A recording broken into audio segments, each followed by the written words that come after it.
Am I the asshole for refusing to get back with my ex? I've been told more than once that first love is the kind of thing you never really forget. For a long time, I thought that meant your first love would always somehow find their way back to you.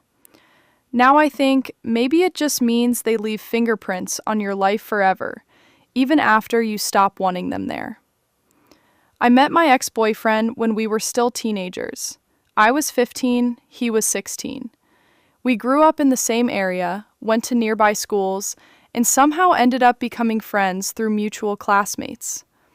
Back then, I was painfully awkward. Not cute awkward, actually awkward. I was the girl who spent lunch breaks reading novels in corners, wore oversized hoodies even in warm weather, and got excited about things nobody else cared about. I liked science fairs. I liked documentaries. I liked spending entire weekends drawing or reading instead of going out. Meanwhile, he was the complete opposite. He was confident without trying to be, funny, social, the kind of guy who could walk into a room and instantly become comfortable anywhere. To this day, I still don't fully understand why he liked me, but he did. At first, anyway.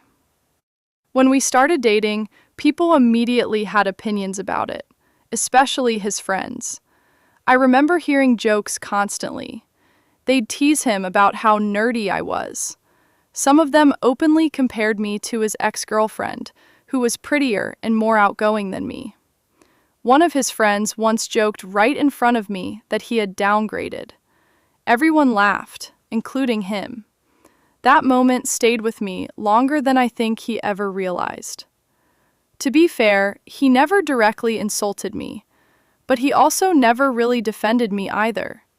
He'd just awkwardly smile or tell everyone to chill, then let the conversation move on. At the time, I convinced myself it wasn't a big deal. We were young. Teenagers are immature. People say stupid things. And honestly, despite all of that, I loved him. Completely. He was my first serious relationship. My first real emotional attachment. The first person who made me feel chosen. So I ignored a lot of things. I ignored how small his friends sometimes made me feel. I ignored how often I compared myself to the girls they thought he should be with. I ignored how desperately I wanted his approval. Looking back now, I think I spent years trying to become someone who deserved him, instead of asking whether he deserved me. Then everything changed after my accident. I still remember that day so clearly. One moment, my life felt normal. The next moment, everything became hospitals, surgeries, fear, and uncertainty. The accident itself was bad enough, but the possibility of losing my eyesight completely destroyed me emotionally. I don't think people understand how terrifying it is to suddenly realize your body can betray you. One doctor told us they weren't sure how much vision I would permanently lose.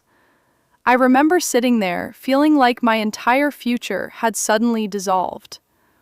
For months, my life revolved around recovery, appointments, medication, anxiety, pain. I became deeply depressed. There were days I barely left my room. Days I cried for absolutely no reason. Days where I genuinely believed my life was over before it had even properly started. And during all of that, he stayed. That's the part that makes everything so complicated. Because despite all of our problems later on, I can't deny he was there for me during one of the darkest periods of my life. He visited me constantly. He called me every night. He reassured me when I was terrified. Sometimes he'd just sit beside me quietly while I cried. At the time, that meant everything. Honestly, I think surviving that period bonded me to him even more deeply. When someone stays with you during suffering, it creates this feeling that maybe they'll always stay, like you've somehow survived something together. But life kept moving. Eventually, he moved away for university while I took a year off to focus on recovery. That year was strange. Everyone else seemed to continue progressing through life normally, while I felt frozen. Social media became painful to look at. Friends were posting college photos, parties, trips, new experiences. Meanwhile, I was sitting in waiting rooms and trying to rebuild my mental health. He was one of the only things that still felt stable. The following year, I ended up attending the same university as him, although we studied completely different subjects. At first, things actually felt good again. Being in the same city helped. We spent weekends together. We explored campus together. We talked about the future constantly. For a little while, it genuinely felt like we had survived the difficult years and were finally becoming adults together. But slowly, things started changing. Not dramatically. That's the worst part. Relationships rarely collapse all at once. Usually, they fade one small moment at a time. He started spending more time with his friends. Again, normally that wouldn't bother me. But there was one girl in particular who made me uncomfortable almost immediately. She flirted with him openly, not subtly, openly, touching his arm constantly, making comments about how attractive he was, posting photos with him online. And every time I brought it up, he'd act like I was overreacting. He insisted she was just friendly, but deep down, I knew she liked him. Honestly, I think he knew too. That became one of the first recurring arguments in our relationship. I'd tell him I felt uncomfortable. He'd tell me I was being insecure. Eventually, we'd stop talking about it until something else happened. Then the cycle would repeat. Still, despite everything, we stayed together. And then my father got sick. Severely sick. The kind of illness that completely changes a family overnight. Suddenly, life became hospital visits, medical updates, treatment plans, and constant fear. I was emotionally exhausted all the time. And honestly, I don't think I ever fully processed how scared I was while it was happening. I just kept functioning because I had to. Then one day, things got worse very quickly. I was in another city when my mother called me crying. She told me my father had taken a sudden turn and I needed to come home immediately. I remember my hands shaking while trying to pack. I remember barely being able to breathe. And I remember calling my boyfriend while crying so hard I could barely get words out. At that moment, I genuinely thought he would come. We were in the same city. I thought he'd show up, drive me, hold me, something, anything. Instead, he told me he was busy. Busy. Even now, years later, I still remember how cold that word felt. I asked if we could at least meet before I left. He said he couldn't. I remember ending the call and just sitting there staring at my phone in disbelief. Because something inside me cracked in that moment. Not loudly, not dramatically, quietly. Like the realization that maybe the person you rely on emotionally isn't actually someone you can depend on when life becomes unbearable. He apologized later, multiple times. And honestly, I think he genuinely felt bad. But apologies don't erase moments like that. There are certain experiences that permanently change the way you see someone. That was one of them. My father passed away after months of treatment. Losing him completely shattered me. Grief is such a strange thing. People think it's just sadness, but it's not. It's exhaustion, confusion, anger, numbness. It feels like your entire reality becomes disconnected from everyone else's. And during that period, I started realizing how emotionally alone I felt inside my relationship. We were still technically together, but emotionally, something had changed forever. After graduation, he moved to another city for work and started a business. We tried long distance. At first, we promised each other we'd make it work. Phone calls, visits, future plans. But slowly, communication started dying. Days would pass without talking. Then weeks became mostly brief check-ins. Eventually, we talked maybe once a week. And honestly, even those conversations started feeling forced, like obligation instead of connection. I kept trying to hold on to the relationship because I didn't know who I was without it. We had been together since we were teenagers. My entire adult identity was somehow tied to him. Then, eventually, I also moved away for my own job. At that point, we were both living separate lives entirely. Different cities, different schedules, different priorities. And honestly, deep down, I think we both knew the relationship was dying. Neither of us wanted to admit it, but we knew. One night, after another short, awkward phone call, I finally broke down. I asked him, "How is this relationship even supposed to continue like this?" And immediately, the conversation turned into an argument. Months of frustration poured out all at once. I accused him of emotionally checking out. He accused me of always needing reassurance. At some point, out of frustration and exhaustion, I said maybe we should just break up. The second the words left my mouth, I regretted them. Because despite everything, I didn't actually want to lose him. I just wanted him to fight for us. But instead of fighting, he became strangely calm. After the argument ended, I called back and apologized. I told him I didn't really want to end things. That's when he said something I still remember word for word. He told me I was too dependent on him, and that leaving me would ultimately be better for my own good. At the time, hearing that absolutely destroyed me, because after nearly a decade together, the person I loved most was basically telling me I needed to learn how to exist without him. I begged him not to leave. I'm not proud of that, but I did. I cried. I apologized. I promised we could fix things. And none of it mattered. He ended the relationship anyway. I don't think I've ever felt pain quite like that before. Not even after the accident. Because physical recovery is one thing, but emotional abandonment after nearly 10 years together feels like someone ripping away your entire sense of stability. For months after the breakup, I barely functioned. Everything reminded me of him. Songs, restaurants, movies, cities, even stupid little things like seeing his favorite snacks at the grocery store could ruin my entire day.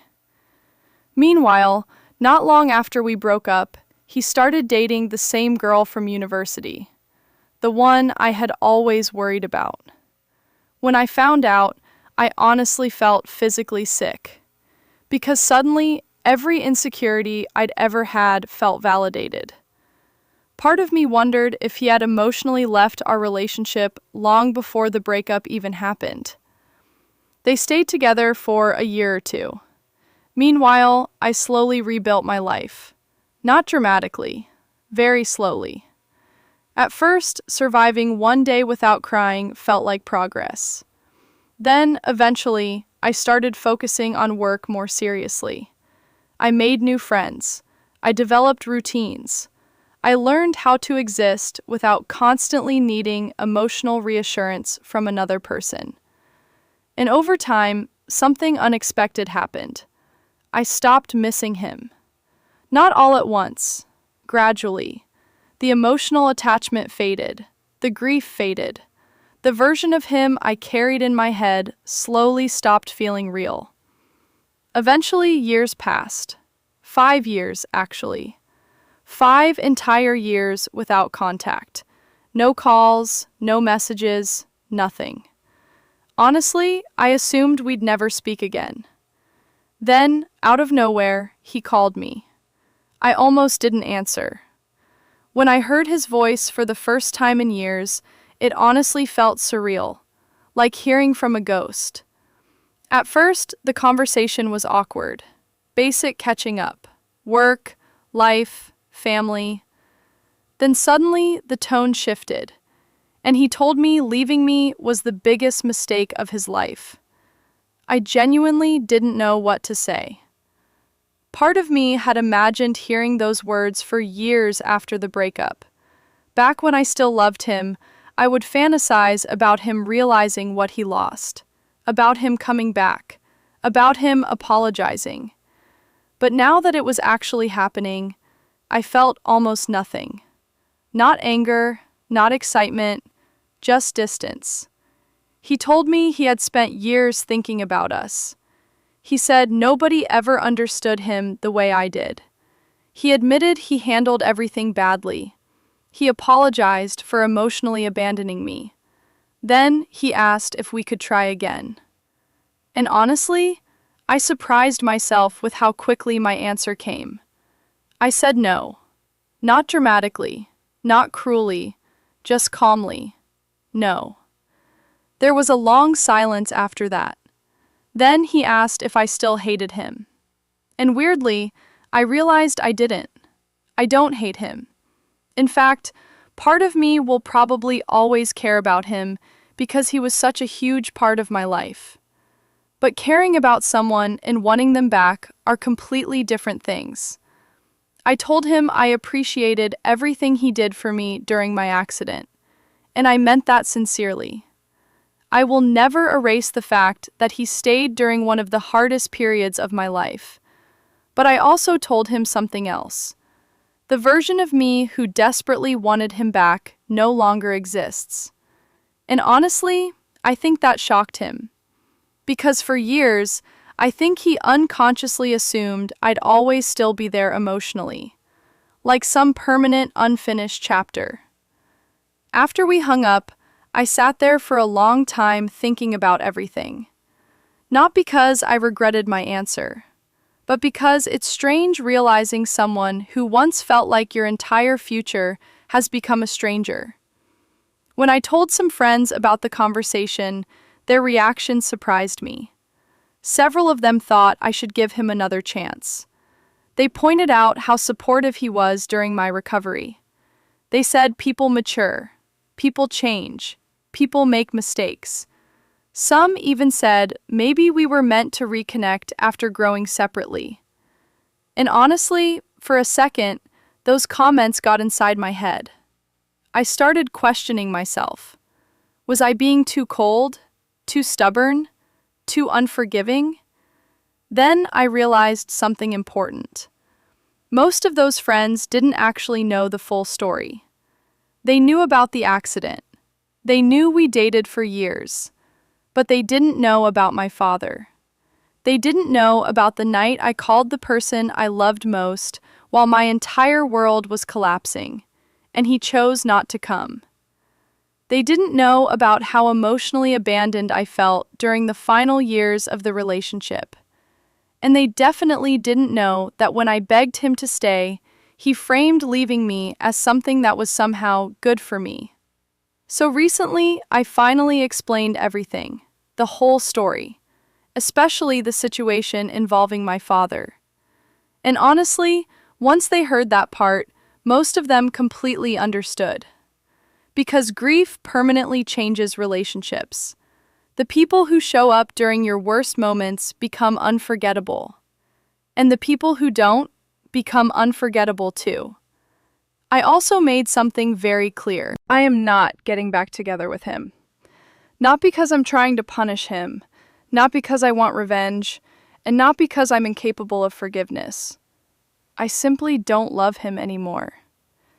That's the part people struggle to understand. Sometimes relationships don't end because of hatred. Sometimes they end because too much damage happened over too much time. And eventually, the emotional connection quietly dies. I think part of him expected me to still be emotionally frozen in the same place he left me 5 years ago. But life kept moving. I changed. I healed. And honestly, Learning how to survive without him became one of the most important things that ever happened to me. Because for years, I built my identity around being loved by him. Now, I finally know who I am without needing that. And I think going backwards would destroy that growth. So no, I don't think refusing to get back together with my ex makes me cruel. I think it just means I finally learned the difference between loving someone and choosing myself.